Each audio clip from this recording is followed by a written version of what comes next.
Hello friends, तो कैसे हैं आप सभी लोग। आज की इस वीडियो में हम पढ़ने जा रहे हैं साइंस यानी कि विज्ञान। अब साइंस में क्या, amazing plants and animals.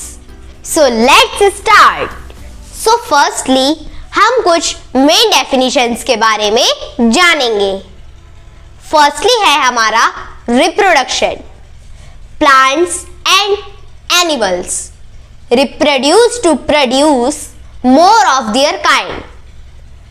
This process is also known as reproduction. इनके हिंदी में कहने का मतलब ये है कि रिप्रोडक्शन। पहले इसका एक एग्जाम्पल समझते हैं। पहले आपके दादाजी थे, अब आपके पिताजी हैं, फिर आप हो गए। यानी कि प्लांट्स एंड एनिमल्स के साथ भी यही होता है। जब इतना बड़ा पौधा होता है तो वो इतने को करता है, फिर जो इतना बिग प्लांट होता है फिर वो इतने छोटे को करता है। ऐसे ऐसे ऐसे एक रिप्रोडक्शन यानी कि बढ़ते चले जाना, इसे भी एक बढ़ते हुए क्रम में कहा जाता है। अब जानते हैं हम डेफिनेशन ऑफ जर्मिनेशन यानी कि जर्मिनेशन के बारे में। A seed produce a baby plant और seeding in the presence of water, air and warmth. इसके हिंदी में क्या मतलब है? इसका हिंदी में मतलब ये है कि जब जर्मिनेशन यानी कि ये जो इतना बड़ा सीड है, सपोज करिए ये इतना बड़ा सीड, अब इस सीड ने एक बेबी प्लांट यानी कि एक बेबी सीड को बर्थ दिया। ओके, अब उस बेबी बर्थ को आपने एक पॉट यानी कि गमले में गाड़ दिया। लाइक वो पपाया का है तो उसमें पपाया का वो आ जाएगा ट्री, तो आपने उसे गाड़ दिया। अगर आप उसकी केयर नहीं करोगे, वाटर नहीं दोगे, उसे एयर नहीं मिलेगी, उसे सनलाइट नहीं मिलेगी, उसे कुछ भी नहीं मिलेगा, तो ऑब्वियसली वो खराब हो जाएगा, सूखने लगेगा और पूरी तरीके से जो आपने पॉट में सीड डाला होगा वो पूरा खराब हो जाएगा। तो इसका कहने का मतलब ये है जो प्लांट्स है उन्हें वाटर की नीड होती है और जर्मिनेशन सीड को तो बहुत ही ज्यादा से ज्यादा वाटर की नीड होती है। मान लीजिए अगर आपने सीड में लगा तो दिया पर वाटर नहीं डाला, कभी भी नहीं डाला, उसे सनलाइट भी नहीं दी, तो वो 100% ये है कि वो खराब होगा। तो आपको सीड, अगर कहीं भी आप किसी का सीड लगा रहे हो तो उसे आपको वाटर जरूर देना है। अब हम जानेंगे एग्रीकल्चर। वैसे तो एग्रीकल्चर के बारे में बहुत लोगों ने सुना होगा। क्यों? क्योंकि वो फार्मिंग यानी कि फसल में आता है। द साइंस और practice of crops is called agriculture. जिसको फसल बोने की प्रैक्टिस यानी कि जिसको फसल बोना आता है, वो फसल पूरे खेत में बो सकता है, उसे एग्रीकल्चर कहते हैं। अब आता है हमारा seed coat. The seed have a hard covering called the seed coat. ये ऐसा सीड होता है जो कि बहुत हार्ड कवरिंग यानी कि कठोर कवर हुआ होता है, यानी कि बहुत हार्ड जैसा कवर। सीड कॉर्ड को लेते ही मेरे मन में आया एक question, describe the structure of seed. तो सबसे पहले हम ये देखते हैं कि स्ट्रक्चर ऑफ सीड होता कैसा है, और ये रहा आपका describe the structure of seed यानी कि सीड का स्ट्रक्चर। तो चलिए describe the structure of seed का मतलब समझते हैं। Seeds have different parts may differ in size, shape, color. They have parts which are common. It protects the seed from being damaged. The seed have a hard covering called the seed coat. इनके कहने का मतलब है जो seed होता है उसके पास बहुत सारे पार्ट्स यानी कि अंग होते हैं जो डिफेयर यानी कि इंटरफेयर यानी कि उसमें आते हैं, जैसे कि साइज में, उसके साइज में भी यानी कि साइज यानी कि उसका साइज, लंबाई, चौड़ाई, शेप, उसकी शेप कैसी है, कलर, रंग, ये पार्ट्स उसके इन सब तीन चीजों में आते हैं। They have parts which are common. उनके पास ऐसे ऐसे पार्ट्स भी होते हैं जो कि बहुत कॉमन होते हैं। लाइक एक स्ट्रक्चर ऑफ सीड होता है, उसमें सीड कॉर्ड भी एक पार्ट हो गया, रेडिकल भी एक पार्ट हो गया, प्लम्बलेग भी पार्ट हो गया, कॉटिलेडन भी एक पार्ट हो गया। ये सीड का बहुत ही कॉमन पार्ट होता है। ये सीड को मतलब डैमेज होने से मतलब टूटने से बचाता है। The seed have a hard covering called the seed coat, यानी कि इस सीड के पास इतनी हार्ड कवरिंग होती है कि ये डैमेज नहीं हो सकता। अब आता है हमारा pesticides. The crops are spray with chemicals is called pesticides. Pesticides के कहने का मतलब होता है आजकल जो फसल उगाई जा रही है उन्हें बड़ा करने के लिए, उन्हें और टेस्टी बनाने के लिए केमिकल का यूज होता है, उसे हम पेस्टिसाइड्स कहते हैं। अब आता है हमारा डाइकोटिलेडन। डाइकोटिलेडन कुछ अजीब सा नेम नहीं लग रहा? The seeds with two cotyledon are called dicot seeds और डाइकोटिलेडन। डाइकोटिलेडन सीड्स यानी इसके दो नाम होते हैं, एक होता है डाइकोट सीड्स और एक होता है डाइकोटिलेडन सीड्स। सो इनके हिंदी में कहने का मतलब क्या है ये जानते हैं। The seeds with to cotyledons, यानी कि जो मैंने आपको सीड स्ट्रक्चर में जो मेन यानी कि कॉमन पार्ट था एक बताया था, उसमें कोटिलेडन, जो दो कोटिलेडन यानी कि इनके जो दो नाम हैं वो दो कोटिलेडन के साथ होते हैं, उन्हें हम डाइकोटिलेडन और डाइकोट सीड्स बोलते हैं। वैसे अगर इनके दो नाम में से एक आ जाए और आपको सिर्फ एक नाम याद हो तो आपको कंफ्यूज होने की जरूरत नहीं है कौन सा आ गया। इनके दो नाम होते हैं डाइकोट सीड्स और डाइकोटिलेडन्स। अब जानेंगे हम why do we need plants. ये बात तो बच्चे बच्चे को पता है, लेकिन आज एक बार दोबारा से रिवाइज कर लेते हैं। We need plants because plants gives us fruit, vegetable, medicine, roots, oxygen etc। यानी कि हमें पेड़ पौधों की जरूरत इसलिए पड़ती है क्योंकि पेड़ पौधे हमें फल, सब्जियां, हमें ऑक्सीजन यानी कि सांस, और मेडिसिन यानी कि दवाइयां, और रूट यानी कि जड़ें, और भी बहुत सारी ऐसी चीज हैं जो हमें देते हैं, इसलिए हमें पेड़ पौधों की जरूरत पड़ती है। अब आता है हमारा difference between rabi and kharif crops, यानी कि खारिफ और रबी क्रॉप्स के अंदर डिफरेंस बताना है।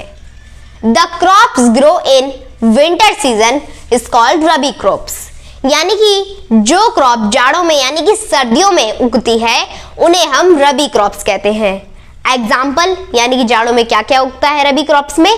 वीट, मस्टर्ड, ग्राम etc।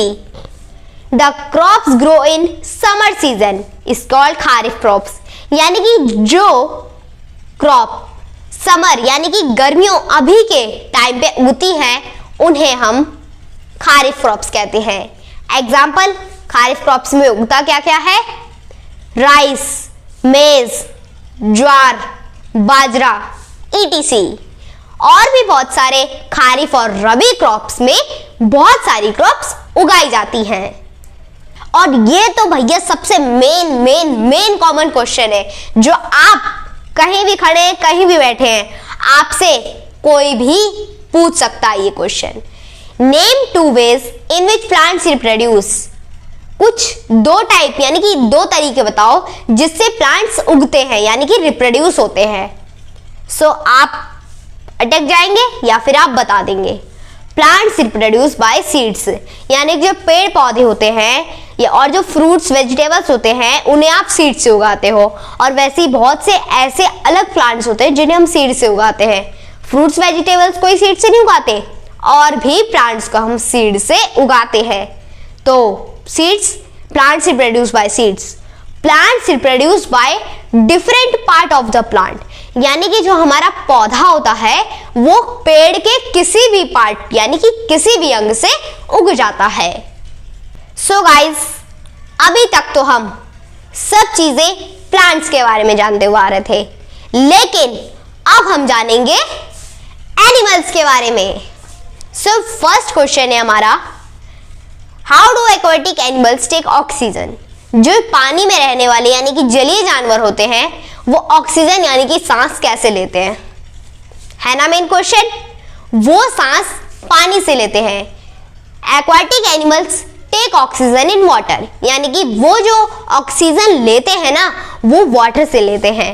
लेकिन अब आप सोच रहे होंगे हम तो वाटर से ऑक्सीजन ले नहीं पाते, तो एनिमल्स कैसे लेते हैं।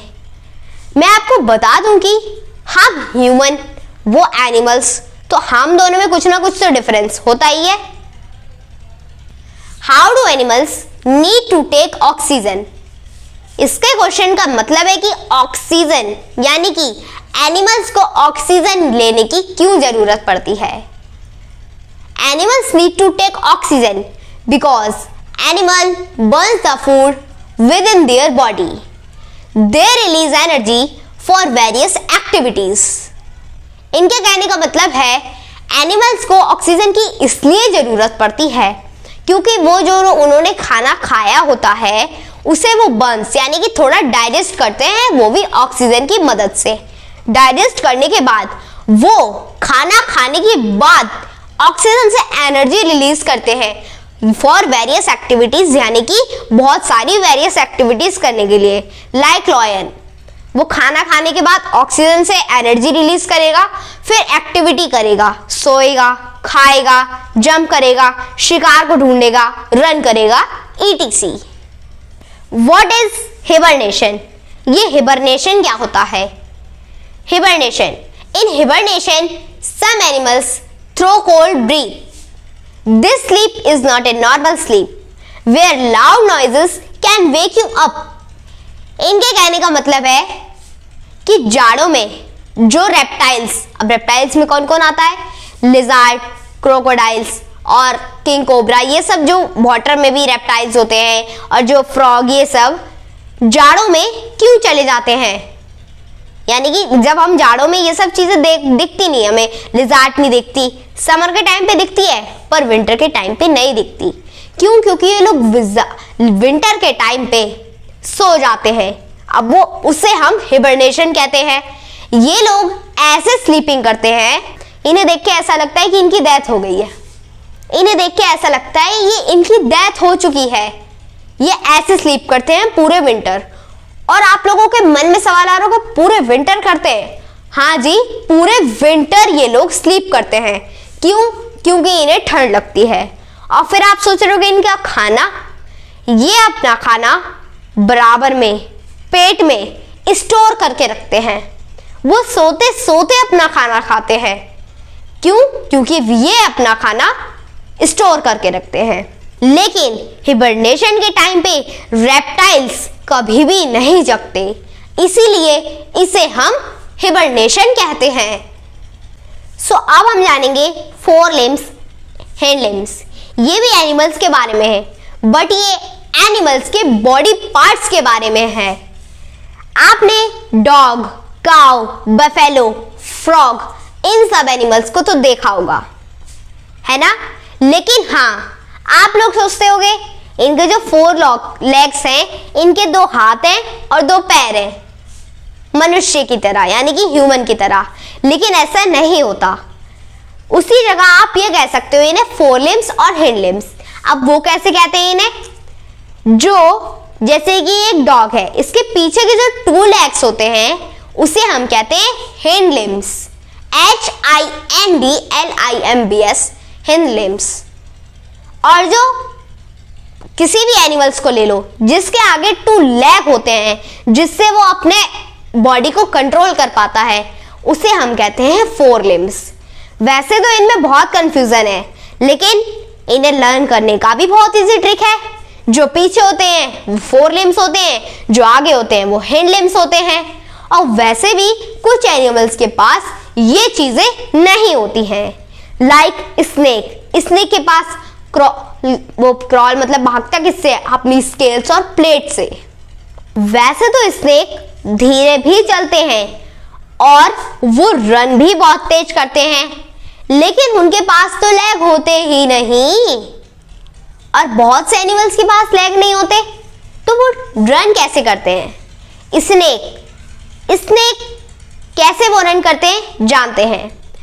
उनके पास स्केल और प्लेट होती है जिससे वो क्रॉल यानी कि रेंगते भी हैं, दौड़ते भी हैं और बहुत तेज रफ्तार में चलते भी हैं, जो कि उनके अंडरसाइड ऑफ देयर बॉडी, जो कि उन्होंने अंडरसाइड यानी कि नीचे, उनके बॉडी के अंदर नीचे साइड होती है, और जो उनकी प्लेट होती है वो उनकी अटैच यानी कि मिली हुई होती है उनकी पसलियां यानी कि रिब से, और लाइक लेग्स उनके पैरों यानी कि स्केल से। वैसे तो बहुत सारे वाटर एनिमल्स यानी कि जलीय जानवर होते हैं, लाइक फ्रॉग। वैसे फ्रॉग तो जमीन पे भी चलता है, वाटर में भी चलता है, लेकिन डॉल्फिन हो गई, फिश हो गई, लेकिन ये तब भी लंग से ब्रीथ लेते हैं।